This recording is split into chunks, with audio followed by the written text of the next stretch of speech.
चलो, good evening बच्चों। Good evening sir. Last class में हम लोग नाइट्रिक एसिड का देख रहे थे ना, तो HNO3 का लैब प्रिपरेशन मेथड देखते हैं। एक्चुअली हम लोग चलो बेटा नाइट्रिक एसिड का हम लोग देख लेते हैं, ठीक है। हम लोग यहाँ पे जेंडर प्रिपरेशन पहले हम लोग देख लेते हैं। ये कौन सा प्रिपरेशन बेटा? Gender preparation. जेंडर प्रिपरेशन में बेटा नाइट्रेट का किसका सोडियम नाइट्रेट ले लेते हैं, पोटेशियम नाइट्रेट ले लेते हैं और कैल्शियम का नाइट्रेट लेते हैं। इसमें से बेटा कौन सही अपना प्रोडक्ट देगा और क्यों हम उसी को पिक करेंगे लैब प्रिपरेशन के लिए? सर हम लोग ये क्यों प्रिपेयर करेंगे, ये क्यों नहीं लेंगे, ये क्यों नहीं लेंगे, सब उसका क्वेश्चन का आंसर भी मिलेगा। देखते हैं पहले हम लोग प्रोडक्ट। हाँ, इसमें सेम कंडीशन है, टेम्परेचर मैटर करेगा। टेम्परेचर मैटर करेगा। कितना टेम्परेचर लेना भाई? Below 200, below 200 degree Celsius. एवं लेंगे तो क्या होगा आप लोगों को बता चुके हैं, फिर से एक बार देख लेते हैं। एवं लेंगे तो क्या होगा, क्या बनेगा बताओ? Na2SO4 plus HNO3। जो भाई बना रहे तो बनेगा ही बनेगा, सिंपल सी बात है। बनेगा नहीं बनेगा?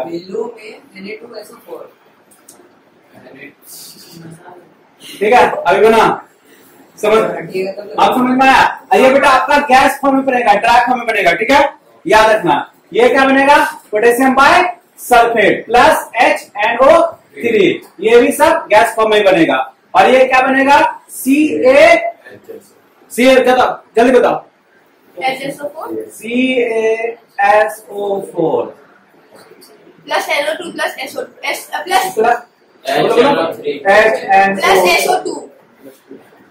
SO2। ठीक है, ये आपका ड्राई फॉर्म में बनेगा। अब हम लोग इसको पिक क्यों नहीं करेंगे, इसको पिक क्यों नहीं करेंगे, इसको क्यों पिक करेंगे? ठीक है, देखो सबसे पहले ये किसका फॉर्मूला बेटा?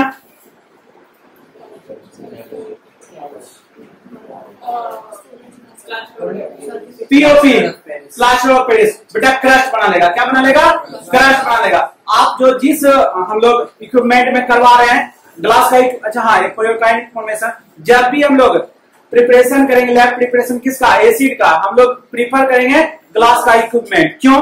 क्योंकि जितना भी आपका बेटा एसिड है, चाहे नाइट्रिक एसिड हो, चाहे सल्फ्यूरिक एसिड हो, चाहे हाइड्रोक्लोरिक एसिड हो, क्रोसिव नेचर, क्या क्रोसिव नेचर का होता है, ठीक है बेटा। तो अगर उसके जगह पे ग्लास का इक्विपमेंट के जगह पे कुछ भी रबर का ले लेंगे या मेटल का ले लेंगे या कुछ का लेंगे तो बेटा क्रोसिव नेचर होगा, मे भी आपका जो प्रोडक्ट बनेगा कंटामिनेट हो जाएगा। क्या हो जाएगा? कंटामिनेट हो जाएगा। ठीक है, इसलिए हम लोग सब ग्लास का इंस्ट्रूमेंट या जो भी जिसमें करवा रहे हैं इक्विपमेंट में यूज करेंगे। ठीक है, चलो ये पीओपी, तो ये पहले कट गया, ये नहीं होगा। ये इसके कंपेयर में ये बेटा महंगा आता है और ये चीप आता है, इसलिए हम लोग इसको प्रिपेयर करेंगे किसमें? लैब प्रिपरेशन में। समझ में आया? ये जनरल प्रिपरेशन हो गया था, यहाँ तक आप लोग का आई थिंक डन हो गया था, राइट? इसके आगे लेबोरेटरी प्रिपरेशन भी हो गया था, बता दिए थे तो फिर आगे तो प्रूफ दिखाओ, कंटेंट दिखाओ एक बार। हमको नहीं आगे क्या बताए, तो देख लेते हैं फिर से एक बार फिर से देख लेते हैं, एक बार देख भाई।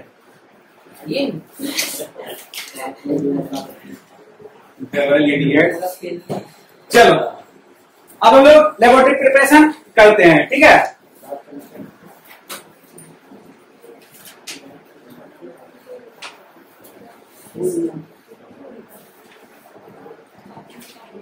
ठीक है, लैब प्रिपरेशन। लैब प्रिपरेशन में क्या करते हैं हम लोग? देखो आपके इसमें कैसे डायग्राम बना है बना सही है, एक नंबर बदलाव हो गया, घटा कर रहा है। देखो फिर से बता रहे हैं, मेरा बहुत बढ़िया बनता है।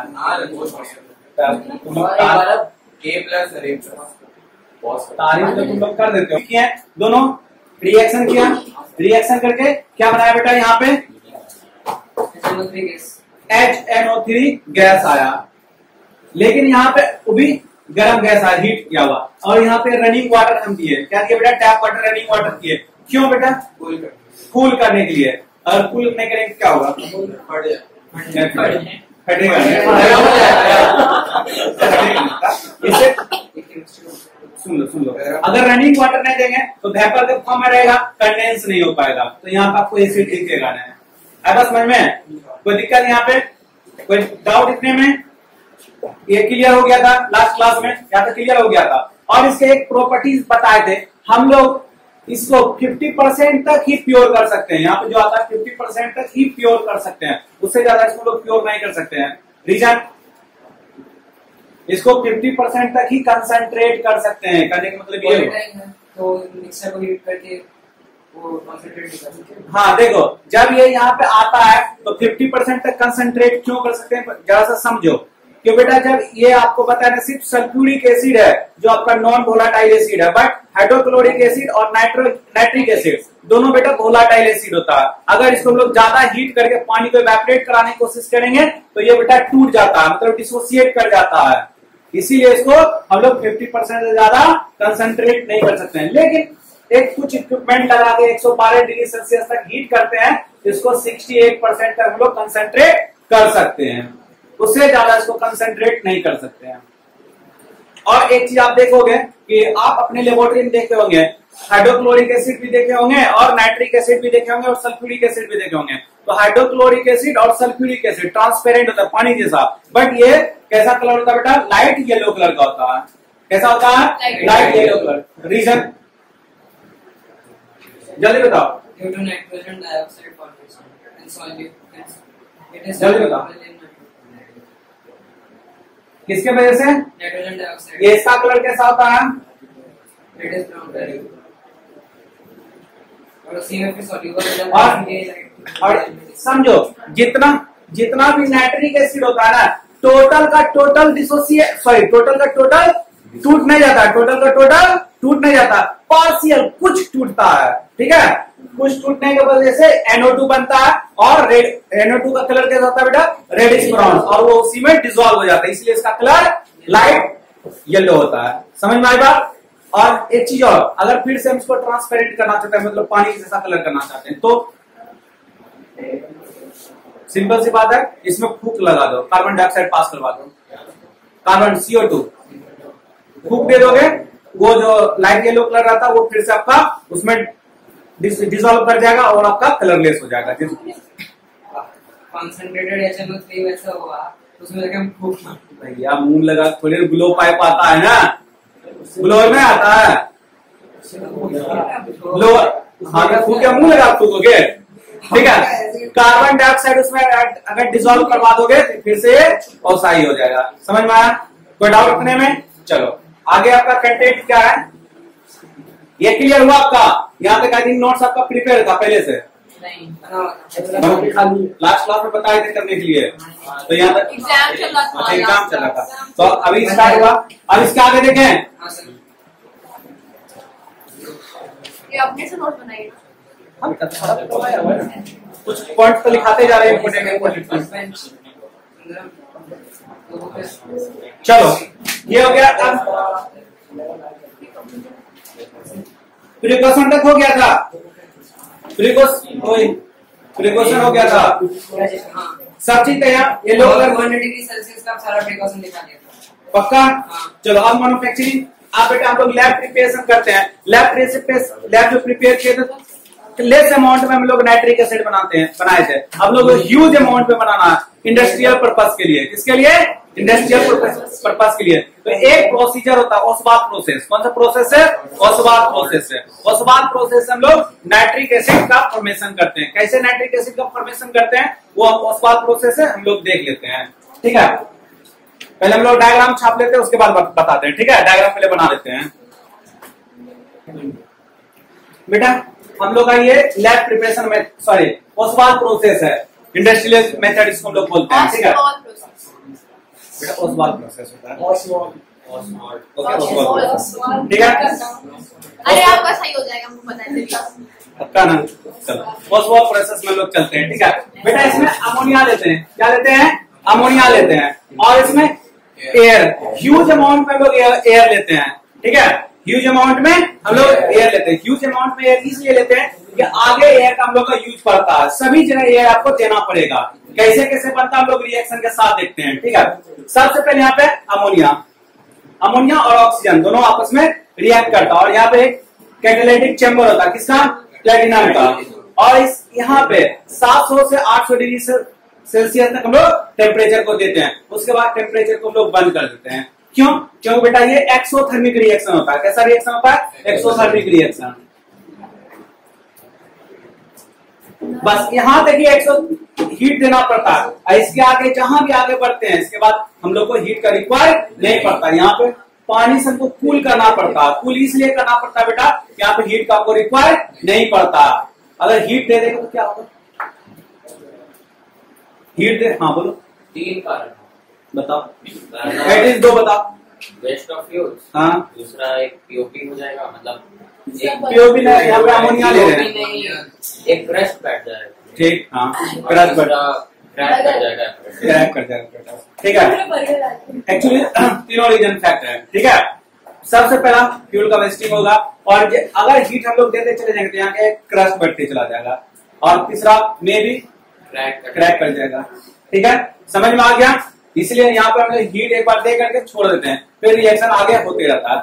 अब देखो यहाँ पर रिएक्शन होने के बाद क्या हम लोग इसने रिएक्शन किया, यहाँ देखो रिएक्शन करने के बाद क्या बनता है? यहाँ पे NO plus H2O, ammonia NH3। यहाँ देखो रिएक्शन देखो, अमोनिया लिए, हाँ इसका वॉल्यूम देख लो,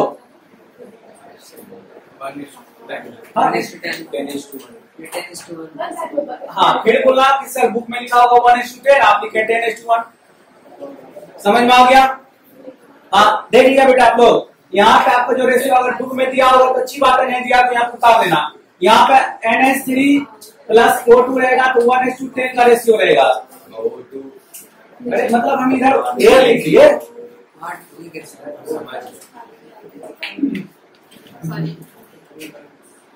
ठीक है, तो अब यहाँ पे रिएक्शन किया O2, तो क्या बना बेटा? NO plus H2O। तो यहाँ पे बेटा आगे रिएक्शन हो गया, आगे प्रोसीड करेगा। क्या क्या प्रोसीड करेगा? NO plus H2O, NO plus H2O, यहाँ से आगे प्रोसीड करेगा। और यहाँ पे बेटा हम लोग कूल करते रहेंगे, वाटर का हम लोग यहाँ पे क्या स्प्रे करते रहेंगे। क्यों? क्योंकि आपको हीट को कम करना, रिड्यूस करना है। समझ में आई बात? चलो, जब यहाँ से O2 आगे, NO आगे बढ़ा, फिर से यहाँ पे देखो एयर हम लोग ब्लो कर रहे हैं, ऑक्सीजन, फिर से ये NO फर्दर रिएक्ट विथ ओए, अच्छा फॉर्म NO2। ठीक है, अब ठीक है, यहाँ पे NO2 बन गया बेटा। आगे यहाँ पे प्रोसीड वाटर जा ही रहा है वेपर के फॉर्म में। समझ में आया? NO प्लस O2, ठीक है, NO2 प्लस H2O। यहाँ पे बारिश हो भी रहा है पानी का। ठीक है, देना जरूरी है, अगर नहीं देंगे बेटा तो आपका यहाँ पे जो वेपर फॉर्म में बनते रहेगा। ठीक है, जो हमारे लिए सही नहीं है। तो फिर NO2 further react with water vapour, और जब इसको कूल करते रहेंगे तो क्या बन जाएगा? HNO3। समझ में आया? कोई डाउट इतने में? तो बेटा यहाँ तक में आपका प्रोसीजर, ये व्हाट्सएप का एक प्रोसीजर है बेटा। हम जो बोर्ड को बता दिए बेटा, ये प्रोसेस इतना इजी नहीं है बेटा। ये प्रोसेस कराने में बहुत सारा मनी का वेस्टिंग होता है, टाइम का वेस्टिंग होता है, तब जा करके ये सारा बनता है। बट प्रोसेस आपका जनरली यही होता है, प्रोसेस आपका जनरली ये होता है। अभी इसके रिगार्डिंग कहाँ पे क्वेश्चन है? अगर आप लोग पूछो तो अच्छी बात, नहीं तो हम पूछेंगे क्वेश्चन इसके रिगार्डिंग। एक आध बच्चा पूछेंगे। हाँ चलो, अब हम, तुम पूछा है, हम बताओ। सर ये सारा कौन सा चेंबर होता है? Oxidising chamber. ये है ऑक्सीडाइजिंग चेंबर, और ये वाला? ये भी ऑक्सीडाइजिंग चेंबर है। ठीक है, और ये ऑक्सीडाइजिंग चेंबर है, यही तक ऑक्सीडाइज कर सकते हैं। हाँ टावर है, ये दोनों ऑक्सीडाइजिंग चेंबर है। ठीक है, और ये कैटलिस्ट चेंबर है। हाँ ये कैटालिटिक चेंबर है। कैसे आप? प्लेटिनम, हाँ पहला क्वेश्चन है, प्लेटिनम ही हम लोग क्यों यूज करते हैं और कोई कैटलिस्ट यूज क्यों नहीं करते हैं? कैटलिस्ट यूज क्यों करते हैं? हाँ कैटलिस्ट यूज क्यों करते हैं, अगेन एंड अगेन हम लोग को समझाएं। देखो कैटलिस्ट हम लोग प्लेटिनम कैटलिस्ट की वही तो बता रहे हैं। प्लेटिनम इसलिए इसमें यूज करते हैं, समझो जरा इस बात को। प्लेटिनम ज्यादा हीट को एब्जॉर्ब करके रख सकता है। ठीक है, ताकि इसको एक्सोथर्मिक रिएक्शन। और आप लोग को शायद अमोनिया जब पढ़ा रहे थे तो रिएक्शन कब आएगा प्लेटिनम के साथ, तो प्लेटिनम देखोगे लास्ट तक ग्लो करते रहता था, देखा था। तो हीट को एब्जॉर्ब करके रखता है, बाकी हीट को प्रोवाइड करते रहता है लॉन्ग ड्यूरेशन तक, इसलिए हम लोग यहाँ पे प्लेटिनम यूज करते हैं। और platinum is a good catalyst, समझ में आया? Platinum is a good catalyst, इसीलिए हम लोग यहाँ प्लेटिनम यूज करते हैं। प्लस साथ में प्लेटिनम बेटा इनर्ट होता है, किसी से रिएक्शन नहीं करता है, इसीलिए। और कोई क्या, जैसे हम लोग क्या प्लेटिनम यूज करें, मोलिब्डेनम यूज कर सकते हैं या तो प्लेटिनम, यही दोनों कर सकते हैं यूज। तो मोलिब्डेनम बेटा प्लेटिनम के मुकाबले थोड़ा कॉस्टली आता है, इसलिए हम लोग प्लेटिनम ही यूज करते हैं। आई बात समझ में? कोई डाउट? ये बेटा आपका कैटालिटिक चेंबर है, ये ऑक्सीडाइजिंग चेंबर है, ये भी ऑक्सीडाइजिंग चेंबर है, और ये एब्सॉर्प्शन टावर है। क्लियर? समझ में आया? Yes sir. कोई डाउट इतने में? पक्का?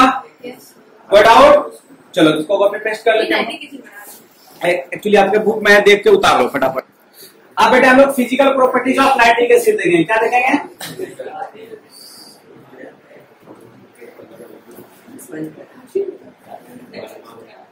Physical properties of nitric acid.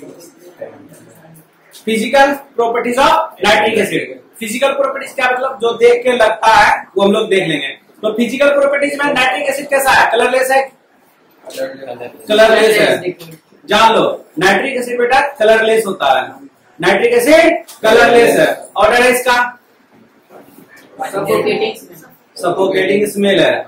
अब समझ में? पूरा अगर इरिटेट मतलब अगर इसको स्मेल कर लेगा तो मतलब घुटन जैसा फील होने लगेगा। तीनों एसिड को अगर इनफैक्ट चारों को, अमोनिया को भी स्मेल कर लोगे, या हाइड्रोक्लोरिक को स्मेल कर लो, सल्फ्यूरिक एसिड को स्मेल कर लो, या फिर नाइट्रिक एसिड को स्मेल कर लो, किसी को भी कर लोगे तो आपको सफोकेशन फील होने लगेगा। इसलिए सारा ये जितना भी एसिड हो, चाहे आपका अमोनिया बेस हो, सब सफोकेटिंग होता है। समझ में आया बात? कोई डाउट इतने में? अब जब नाइट्रिक एसिड डिसोसिएट करता है कैसा कलर देता है?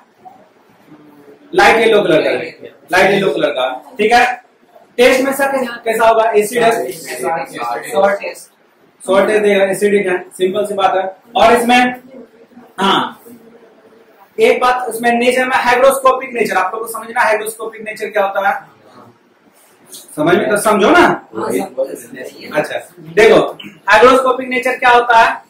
आप अपने घर में सॉल्ट देखें, अगर सॉल्ट को हम छोड़ देते हैं एटमॉस्फेयर में तो क्या करता है? एटमॉस्फेयर से वाटर को एब्जॉर्ब, मॉइस्चर को एब्जॉर्ब कर लेता है।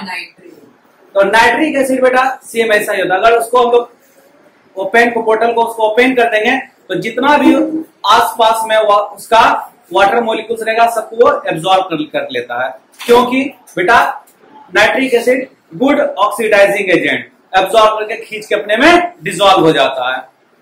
समझ में आया हाइग्रोस्कोपिक नेचर का? कोई डाउट इतने में? चलो अब आगे क्या है? डेंसिटी। डेंसिटी तो आप लोग निकाल सकते हो नाइट्रिक एसिड, और वेपर डेंसिटी दिया हुआ, इसको हम लोग कितने तक कर सकते हैं? 68% तक कर सकते हैं। समझ में आया? वेपर डेंसिटी निकाले कौन कौन जाता है? 31.5 निकाल लिए। चलो अच्छा, ये हैवी है कि लाइटर है? ओए लाइटर कब से हो गया भैया? 14.4 है, और ये कितना निकाला था? 31.5। तो हैवियर हो गया ना? नहीं समझ में आया तो फिर से समझो, वेपर डेंसिटी कैसे निकालते हैं? Vapour density mass by 2। Clear? तो HNO3 63 होता है इसका मास। कितना होता है? 63/2। कितना हो गया? 31.5। और जान लो डिस्प्लेसमेंट आपको अच्छे से समझाए थे। और एयर का क्या था? Vapour density 14.4। तो बेटा जो लाइटर रहता है उसको हम लोग डाउनवर्ड डिस्प्लेसमेंट करते हैं, जो हैवियर रहता है उसको अपवर्ड डिस्प्लेसमेंट करते हैं। क्लियर? कोई डाउट इतने में? चलो फिजिकल प्रॉपर्टीज खत्म हो गया।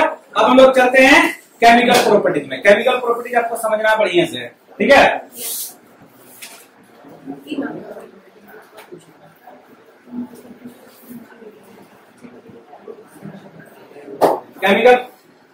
केमिकल प्रॉपर्टीज, ठीक है? केमिकल प्रॉपर्टीज में सबसे पहले आया नाइट्रिक एसिड, जो होता है बेटा हाईली अनस्टेबल होता है। नाइट्रिक एसिड क्या होता है? हाईली अनस्टेबल होता है। क्यों होता है हाईली अनस्टेबल? समझते हैं इसको। HNO3 आप बेटा हाईली अगर अनस्टेबल नहीं रहता, इसको हीट पड़ता है तो ये डिसोसिएट कर जाता है। किसमें? NO2 बनता है प्लस H2O बनता है ना, ये डिसोसिएट कर जाता है। बाकी आपका हाइड्रोक्लोरिक एसिड और सल्फ्यूरिक एसिड डिसोसिएट नहीं करता, लेकिन जैसे इस पे हीट पड़ता है, ये कौन सा हीट, सनलाइट, ठीक है, ये टूट जाता है। सनलाइट सनलाइट सनलाइट, ठीक है, ये इसलिए हाईली अनस्टेबल है। क्लियर, समझ में आया? चलो नेक्स्ट क्या बेटा,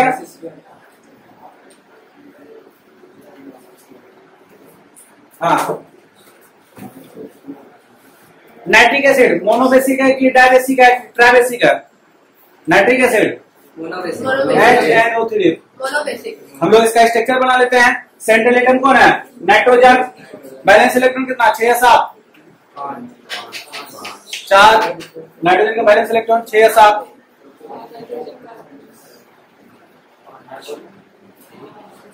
7। Very good.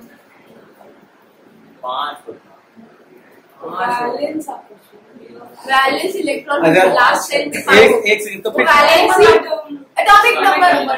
अच्छा ठीक है। ऑक्सीजन का बैलेंस इलेक्ट्रॉन 9 या 10? जल्दी बताओ।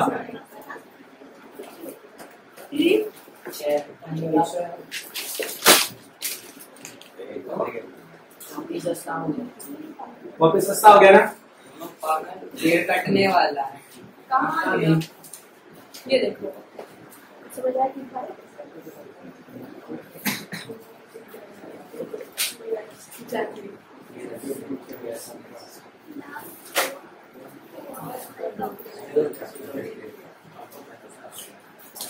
ओए मार खाएगा तुम लोग, सलामत करो।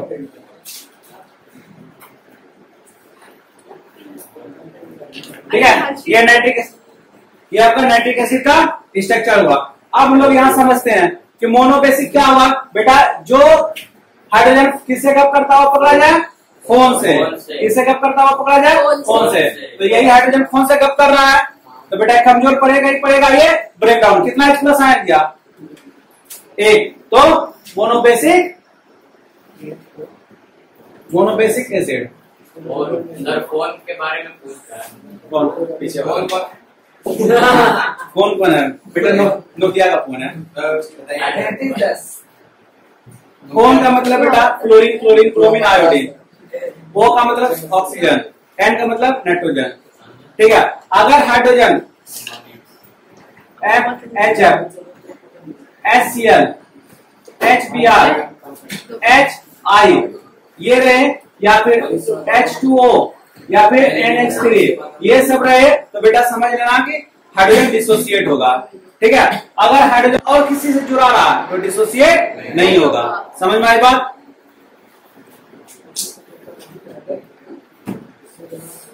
ये दूसरा हो गया। तीसरा क्या है प्रॉपर्टी, समझ में आ रहा है? तीसरा प्रॉपर्टीज क्या है बेटा? लिटमस पेपर टेस्ट है क्या? लिटमस पेपर टेस्ट है। हाँ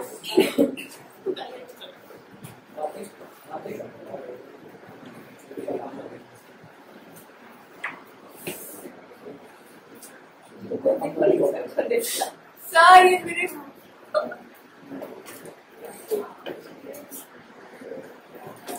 चलो लिटमस पेपर टेस्ट आपको जानते हैं, 2 तरह का लिटमस पेपर आपके पास होगा। कौन कौन बेटा? Blue and red. तो रेड ब्लू लिटमस पेपर में अगर हम लोग ब्लू लिटमस पेपर को नाइट्रिक एसिड में डीप कर देंगे तो कौन सा टेस्ट देगा? रेड देगा पक्का, रेड। और ये नो टेस्ट, वही नहीं देगा। एसिड में कब से टेस्ट देने लगा? बोले ऐसा एसिड में कब से टेस्ट देने लगा? ये कोई टेस्ट नहीं देगा। ठीक है, आगे समझ में? ब्लू लिटमस पेपर पे हम लोग एसिड डालते हैं तो कैसा कन्वर्ट हो जाता है बेटा? रेड में। Always remember this. चलो अब हम लोग चलते हैं reaction with alkali. Reaction with alkali, reaction with alkali, reaction with alkali. कोई भी एल्कली ले लो, जितना भी बेस हो, जितना भी मेटल होता है या मेटल का ऑक्साइड होता है, जितना भी मेटल होता है या मेटल का ऑक्साइड होता है, सारा सारा एल्कली होता है। ले लो अपने मन से, कौन कौन ले लोगे बताओ? KOH ले लो, NaOH ले लो, कैल्शियम ऑक्साइड ले लो, कैल्शियम हाइड्रोक्साइड ले लो, और कुछ लोगे? और आपके बुक में क्या क्या है? जिंक ऑक्साइड है, कॉपर ऑक्साइड है और क्या क्या है, मैग्नीशियम हाइड्रोक्साइड है। ये सब से रिएक्शन करवाना, किससे किससे रिएक्शन करवाना है, HNO3, सारा वही है HNO3। चलो करवाओ सब, इससे रिएक्शन क्या बनेगा, ये करवा देते हैं, बाकी रिमेनिंग सेम प्रोडक्ट देगा। ठीक है, बोलो क्या बनेगा, KNO3 प्लस H2O। चलो सब बना, रिएक्शन विद एल्कली। क्या हो गया, कुछ नहीं, स्टॉप।